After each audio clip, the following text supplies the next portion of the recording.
예수께서 한 곳에서 기도하시고 마치심에 제자 중 하나가 여짜오되 주여 요한이 자기 제자들에게 기도를 가르친 것과 같이 우리에게도 가르쳐 주옵소서. 예수께서 이르시되 너희는 기도할 때에 이렇게 하라. 아버지여 이름이 거룩히 여김을 받으시오며 나라가 임하시오며 우리에게 날마다 일용할 양식을 주시옵고 우리가 우리에게 죄 지은 모든 사람을 용서하오니 우리 죄도 사하여 주시옵고 우리를 시험에 들게 하지 마시옵소서 하라. 또 이르시되 너희 중에 누가 벗이 있는데 밤중에 그에게 가서 말하기를 벗이여 떡 세 덩이를 내게 구워달라. 내 벗이 여행 중에 내게 왔으나 내가 먹일 것이 없노라 하면 그가 안에서 대답하여 이르되 나를 괴롭게 하지 말라. 문이 이미 닫혔고 아이들이 나와 함께 침실에 누웠으니 일어나 내게 줄 수가 없노라 하겠느냐. 내가 너희에게 말하노니 비록 벗됨으로 인하여서는 일어나서 주지 아니할지라도 그 간청함을 인하여 일어나 그 요구대로 주리라. 내가 또 너희에게 이르노니 구하라 그러면 너희에게 주실 것이요 찾으라 그러면 찾아낼 것이요 문을 두드리라 그러면 너희에게 열릴 것이니 구하는 이마다 받을 것이요 찾는 이는 찾아낼 것이요 두드리는 이에게는 열릴 것이니라. 너희 중에 아버지 된 자로서 누가 아들이 생선을 달라 하는데 생선 대신에 뱀을 주며 알을 달라 하는데 정갈을 주겠느냐. 같이 봅니다. 너희가 악할지라도 좋은 것을 자식에게 줄 줄 알거든 하물며 너희 하늘 아버지께서 구하는 자에게 성령을 주시지 않겠느냐 하시니라. 아멘. 오늘 본문은 기도를 가르쳐 달라고 유혹청한 제자들에게 예수님께서 기도를 가르쳐 주시는 장면입니다. 우리는 일단 여기서 기도라는 것도 배워야 한다는 것을 알게 됩니다. 그냥 하면 되는 것이 기도가 아닙니다. 배우고 훈련해야 하는 것이 기도입니다. 그래서 우리는 성경을 통하여서 기도가 어떤 것이고 어떻게 기도해야 하는가 이것을 먼저 잘 배워야겠습니다. 그리고 배운 대로 기도 생활을 훈련해 갈 수 있어야 되겠습니다. 구체적으로 기도와 연관해서 예수님이 가르쳐 주신 것을 세 가지로 정리해 볼 수가 있겠습니다. 먼저 무엇을 구할 것인가 하는 겁니다. 예수님은 오늘 본문 2절부터 4절에서 기도해야 될 내용을 먼저 가르쳐 주십니다. 기도의 태도보다 더 중요한 것이 기도의 내용입니다. 바른 제목, 합당한 제목으로 구해야 한다는 겁니다.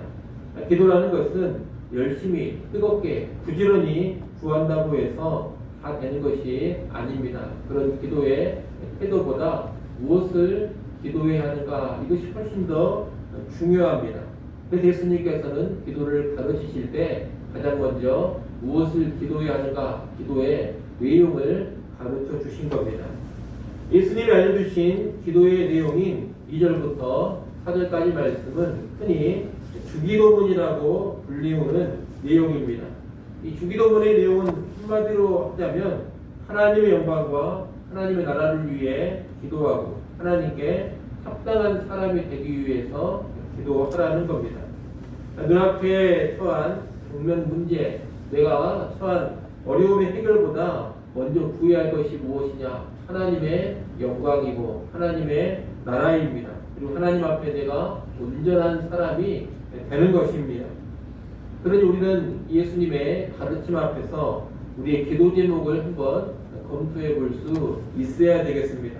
내가 하나님께 나와 기도할 때 어떤 제목으로 아뢰고 있는가, 무엇을 구하고 있는가 이것을 검토해 봐야 한다는 겁니다. 여러분 어떻습니까? 하나님의 나라를 위해서, 하나님의 영광을 위해서 내가 먼저 구하고 있습니까? 내 문제의 해결에 앞서서 내가 그런 문제 가운데서도 하나님께 합당한 사람이 되기를 먼저 기도하고 있습니까? 예수님이 가르쳐주신 기도의 내용으로 나아가야지만 바른 기도가 되는 것이고 그런 바른 기도가 있어야지만 우리 기도 생활이 하나님의 기쁨이 될 것입니다. 이를 꼭 기억하면서 예수님께서 가르쳐 주신 주기도문의 내용을 잘 기억하시고 주기도문의 내용을 따라서 먼저 구할 수 있는 우리가 되었으면 좋겠습니다. 물론 이 땅을 살아가면서 발생하는 여러 가지 인생의 문제들, 여러 가지 현실적인 어려움을 놓고서도 기도해야 합니다. 하지만 언제나 주기도문의 내용을 더 앞세워서 기도해야 한다는 것을 명심하시고 그런 기도의 제목으로 우리가 나아가시기를 소원합니다. 둘째로 어떻게 구할 것인가 하는 겁니다. 기도의 제목, 기도의 내용을 가르치신 후에 예수님은 오늘 본문 5절로 8절에서 기도의 태도를 가르쳐 주십니다.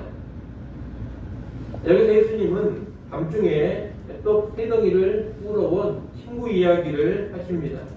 이 이야기를 통해 가르치고자 하시는 기도의 태도는 간청하는 태도입니다. 이 간청함이라는 것은 간절히 거듭해서 요청하는 태도를 가리킵니다. 예수님의 기도의 태도에 관해서 무엇을 오늘 본문에서 가르치시느냐, 계속해서 간절히 구하는 것, 이 태도를 가르쳐 주시는 겁니다. 다시 말해 기도할 때 어떻게 기도해야 하느냐, 간절히 기도하고 거듭해서 계속해서 기도할 수 있어야 한다는 겁니다. 우리는 밋밋하고 냉랭하게 기도할 것이 아닙니다. 한 번 기도하고 끝내버릴 것도 아닙니다. 간절한 마음으로, 열렬한 마음으로 기도해야 되고 특별히 계속해서 기도하고 또 기도할 수 있어야 합니다. 그것이 예수님이 가르쳐 주시는 기도의 태도입니다.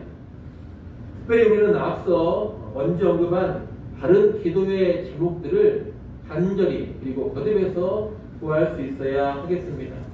다른 기도의 제목들, 하나님이 기쁘시게 여기는 기도의 제목들을 끈질기게 구하고 거듭해서 구해야 한다는 겁니다. 그런 여러분은 기도하실 때 언제나 간절히 기도하시되 포기하지 않고 계속해서 구할 수 있기를 바랍니다.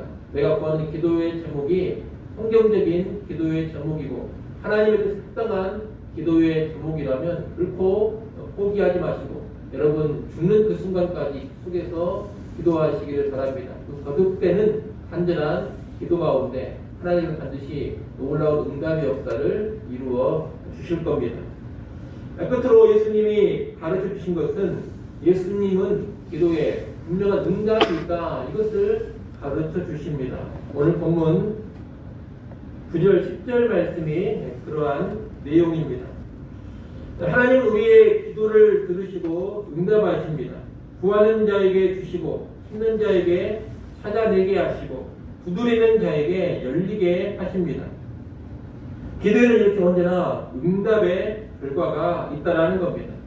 그렇기 때문에 우리는 기도할 때 우리의 기도를 하늘의 하나님이 반드시 들으시고 또한 응답해 주신다, 이런 확신을 가지고 기도할 수 있어야 되겠습니다. 여러분이 기도라는 것은 그저 정신 수양을 위해서 하는 것이 아닙니다. 또 무슨 기도 한번 하면 우리의 속이 후련해지고 스트레스가 풀리기 때문에 기도하는 것이 아닙니다. 나 혼자 생활은 무슨 정신요법이나 심신의 수련이 결코 아니라는 겁니다. 하나님은 기도를 분명히 듣고 계십니다. 그리고 그 기도에 응답을 해주십니다. 하나님이 들으시고 하나님이 응답해 주시는 것, 여러분 이것이 기도입니다. 우리 하나님은 선하신 아버지가 되시기 때문에 기도에 응답하실 때 언제나 좋은 것으로 응답해 주십니다.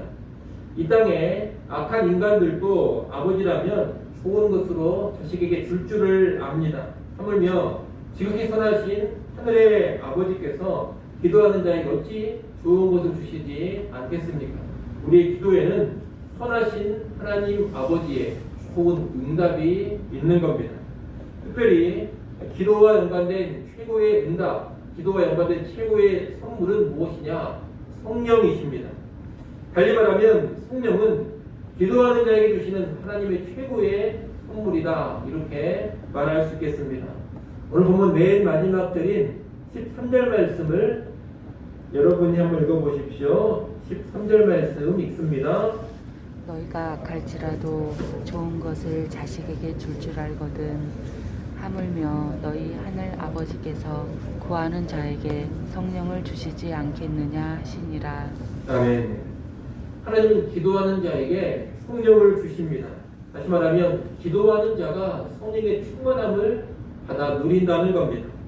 우리가 성령으로 충만해지면 삶의 여건이 어떠하든지 간에 그 삶이 새로워지고 능력 있는 삶을 살게 됩니다. 상황을 뛰어넘고 환경을 뛰어넘는 놀라운 모습을 보여주게 됩니다. 그런 삶의 변화, 놀라운 삶의 능력을 나타나게 하는 성령을 하나님께서는 기도하는 자에게 허락해 주신다는 겁니다. 우리가 구하는 기도의 제목 하나하나를 하나님께서 들어주시는 것, 응답해 주시는 것, 이것도 하나님의 은혜입니다. 하지만 하나님은 단순히 기도의 제목 하나하나를 들어주는 그런 응답을 넘어서서 기도하는 사람에게 성령으로 충만하게 해주십니다. 그것이 최고의 응답이요, 최고의 선물이라는 겁니다. 이와 연관해서 우리가 기억할 것은 성령하면서 성령을 구체적으로 구해야지만 성령의 충만을 받는 것이 아니라는 사실입니다. 물론 우리는 성령의 충만을 위해서도 기도할 수 있어야 합니다. 하지만 꼭 성령의 충만을 위해 기도해야지만 성령의 충만을 받는 것은 아닙니다. 우리가 바른 제목으로 꾸준히 간절히 기도해 갈 때 우리가 성경에 합당한 기도의 삶을 지속적으로 살아갈 때 하나님께서 성령으로 충만하게 해 주신다는 겁니다. 굳이 성령의 충만을 구하지 않는다 하더라도 바르고 풍성한 기도 생활이 있으면 그 가운데 자연스럽게 성령의 충만이 이루어진다 이 말입니다. 특별히 성령과 연관해서 사도행전에 그 내용이 많이 나옵니다. 성령 충만해지고 성령의 능력을 보이는 모습이 사도행전에 많이 나오는데 그 사도행전을 우리가 유심히 살펴보면 교회와 성도들이 성령 충만을 직접적으로 구하지는 않습니다. 다만 합당한 제목으로 기도해 갑니다. 그럴 때 늘 성령이 충만하게 임하는 그런 결과가 임하는 것을 우리가 보게 됩니다. 실로 이 성령의 충만이라는 것은 기도하는 자에게 주시는 하나님의 최고의 선물이요, 최고의 응답인 것입니다. 여러분, 하나님은 기도에 반드시 응답하십니다. 응답하실 때 특별히 좋은 것으로 응답해 주시고 무엇보다 가장 좋은 것, 성령으로 응답을 해 주십니다. 성령의 충만으로 응답해 주신다는 겁니다. 이를 아시고 늘 다른 제목으로 기도하시고 간절하고도 지속적인 기도 생활을 해나가는 가운데 성령의 충만한 은혜를 풍성하게 누려갈 수 있기를 간절히 소원합니다. 기도하겠습니다.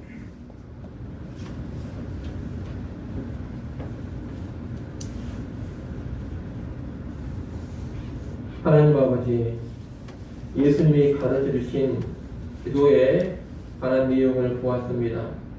우리가 하나님 앞에 기도할 때 무엇보다 먼저 합당한 제목으로, 바른 제목으로 기도하게 하여 주시옵소서. 또한 바른 제목을 간절하고도 끈질기게 구하게 하여 주시옵소서. 이런 기도 생활 가운데 하나님 주시는 최후의 선물인 성령의 충만함 누려가기를 간절히 소원합니다. 우리의 기도의 삶을 통하여서 성령으로 충만해지게 하시고 환경과 상황을 뛰어넘는 능력 있는 삶 살아가게 하여 주시옵소서. 하나님, 이 시간도 하나님께 나와 엎드립니다. 주님께서 가르쳐주신 기도의 내용을 잘 기억하게 하시고 구할 것을 먼저 구하게 하여 주시옵소서. 하나님의 응답을 확신하며 믿음 가운데 구하게 하여 주시옵소서. 기도하는 시간을 통하여서 다시금 성령으로 충만해지게 하여 주시옵소서. 오늘 하루도 승리하는 삶으로 나아가게 하여 주옵소서. 예수님의 이름으로 기도드리옵나이다. 아멘.